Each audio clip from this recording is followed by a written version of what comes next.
애자일 개념부터 핵심까지 한방의 이야기 챕터 3 제3강을 시작하도록 하겠습니다. 이번 시간에는 우리가 1강, 2강에서 why 애자일 또 왜 애자일을 해야만 하느냐에 대한 말씀을 드렸다면 이제는 애자일은 과연 무엇일까요? 에 대한 얘기를 해보도록 하겠습니다. 첫 번째 토픽은 애자일 방식과 전통 방식이라 하죠. 워터폴, 폭포수 방식이라고 얘기도 하고 순차 방식이라고도 얘기를 합니다. 이 두 방식을 좀 비교를 함으로써 이해를 좀 돕도록 해보도록 하겠습니다. 그리고 애자일 매니페스토, 즉 애자일 선언문, 애자일 가치라고도 얘기합니다. 과연 애자일의 가치는 무엇일까에 대한 말씀을 드리고 마지막 세 번째 토픽으로는 애자일의 12가지 원칙에 대해서 말씀을 드리도록 하겠습니다. 여러분들, 이 워터폴 방식은 이 화면이 주는 의미가 뭘까요? 이건 고객입니다. 고객이 화가 많이 나셨습니다. 워터폴 방식은 어떤 범위가 딱 정해져 있습니다. 그리고 돈도 정해져 있습니다. 그런데 예상이죠. 예상. 그럼 정해진 돈과 어떤 범위를 실현하는데 얼마나 걸릴까에 대한 것은 예측을 할 수밖에 없습니다. 그런데 고객의 어떠한 변화라든가 니드가 그때그때 반영이 안 돼요. 즉 결과가 나오면 고객은 만족하기가 쉽지 않습니다. 즉 워터폴 방식의 프로젝트 결과는 일반적으로 품질에 관계없이 고객의 만족을 얻기가 힘듭니다. 그 이유는 리드 타임이 굉장히 길죠. 그리고 중간중간에 어떤 고객의 요청사항을 반영하기가 쉽고 고객이 참여하기가 어렵습니다. 즉 프로젝트가 성공적으로 끝났다 하더라도 고객은 최종 결과물이 나올 때까지는 아무런 예측을 할 수가 없기 때문에 일반적으로 워터폴 방식은 고객을 만족시키기가 굉장히 어렵다라고 말씀드릴 수가 있겠습니다. 이 반면에 애자일 방식은 변경 가능한 스코프입니다. 즉 이 전 강에서도 말씀을 드렸죠. 국화 시대, 즉 불확실성한 시대입니다. 현재 시작을 할 당시에는 규제 방식이 A였다면 시간이 흘러서 프로젝트 하는 도중에도 규제 방식이 바뀔 수가 있습니다. 그런데 이미 설계가 된 방식을 이 워터폴에서는 쉽게 변화하기가 쉽지 않죠. 그러나 애자일 방식은 플렉시블하게 변경 가능합니다. 그리고 반면에 버젯과 딜리버리 타임은 고정되어 있습니다. 즉 우리는 확보된 금액에 맞춰서 딜리버리를 하겠다라는 얘기죠. 즉 애자일 방식은 2주 내지 4주 단위의 짧은 반복 주기를 갖고 또 매 반복 주기가 끝날 때마다 고객의 참여를 시킵니다. 즉 고객의 피드백과 그들의 요구사항을 반영을 해서 계속 품질을 높이기 때문에 고객의 만족도가 높을 수밖에 없습니다. 네, 그러면 애자일 방식과 워터폴 방식을 한번 비교해 보도록 하겠습니다.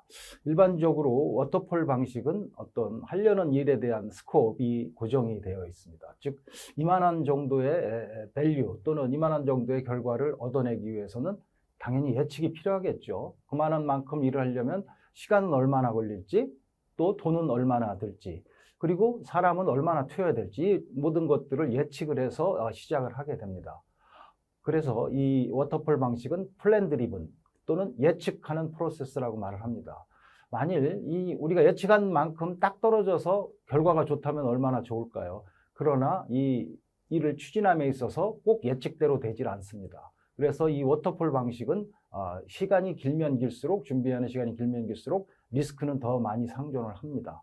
반면에 애자일 방식은 오히려 할 수 있는 시간과 우리가 투여할 수 있는 코스트를 고정을 해놓고 그 범위 내에서 우리가 하려는 일을 시작을 합니다. 그리고 애자일의 기본 원칙인 웰컴 체인지, 언제든지 변화를 수용을 하기 때문에 애자일 방식은 밸류 드리븐, 즉 가치를 제공하는 그런 방식이고 또 완성하는 만큼만 적용하는 그런 적용 프로세스가 됐습니다. 따라서 이 애자일 방식은 짧게 어떤 스프린트를 하는 짧은 기간 동안에 우리가 할 수 있는 만큼만 완성을 해서 제공을 하고 고객들이나 시장에 그리고 또 고객과 시장의 반응을 또 피드백을 받아서 계속 수정해 나가고 개선하는 그런 방식이 되겠습니다.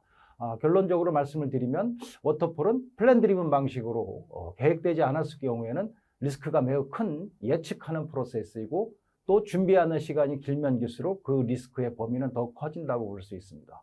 반면에 애자일은 밸류 드리븐 방식입니다. 따라서 단기간에 어떤 고객에게 가치를 반복적으로 제공하는 적용 프로세스로서 리스크를 최소화할 수 있고 지속적으로 고객이나 시장의 피드백을 받아서 개선을 하기 때문에 훨씬 리스크를 감소하고 고객에게 밸류를 줄 수 있는 그런 방식이라고 말할 수 있습니다. 자, 여러분들 왼쪽에 우리 계획 탄탄대로를 가면 얼마나 좋겠습니까? 즉 이러면은 사전에 계획하고 사전에 우리의 버젯과 그러나 이대로만 가지 않는 게 세상 일이죠. 오른쪽에 우리의 리얼티는 꼬불꼬불한 이런 험난한 길들이 가고 있습니다. 여러분들 5, 6년 전에 우리가 전 세계에 이러한 코로나가 퍼졌을 것 어떻게 예측을 했겠습니까? 그리고 작년만 하더라도 우크라이나 전쟁이 일어나서 이 세상이 이렇게 어려워질지를 누가 알았겠습니까? 즉 현실적으로 거의 모든 프로젝트나 어떠한 모든 일들은 계획대로 진행되기는 참 어렵습니다. 그만큼 변수와 난관이 상존을 하게 되죠. 특히 대규모 3년, 5년 이러한 프로젝트는 더욱 그러한 불확실성이 많이 있습니다. 이러한 국가 시대, 불확실한 시대에서 애자일 방식이 더더욱 필요한 그러한 이유가 되겠습니다. 자, 여러분들 워터폴 방식을 한번 애자일 방식과 이런 형태로 좀 비교를 해 보도록 하겠습니다. 자동차를 만드는 그러한 프로세스를 볼 때 워터폴 방식은 바퀴를 만들고 차 프레임을 만들고 차 셰시를 만들고 나중에 모든 걸 조립해서 완성된 차를 만듭니다. 고객은 바퀴만 보고 전체 차를 볼 수가 없겠죠. 프레임만 보고 또 전체 차를 예상할 수 없습니다. 즉 고객은 중간에 어떤 만족도를 확보를 할 수가 없죠. 그러나 애자일 방식은 아까 말씀드렸던 MVP, Minimum Viable Product, 즉 최소한 가장 작은 버젯과 어떤 프로세스를 통해서 가장 작은 형태의 어떤 미니멈 바이애블 프로덕트를 고객에게 보여주고 고객의 피드백을 받기 시작을 합니다. 이 차보다는 좀 더 차를 멋지게 만들어 줄 수 있을까요? 요청을 받아서 두 번째 이러한 차를 만들게 보이되고 뒷칸이 좀 샤시를 막아주세요.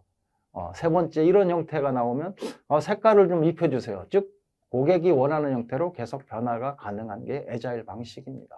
그리고 또 하나의 장점은 3번에서도 돈 더 들이지 않고 그냥 이 차로 만족을 하겠습니다 하면 그 다음 프로세스로 가지 않고 스톱을 할 수 있는 그러한 장점을 또한 가지고 있습니다.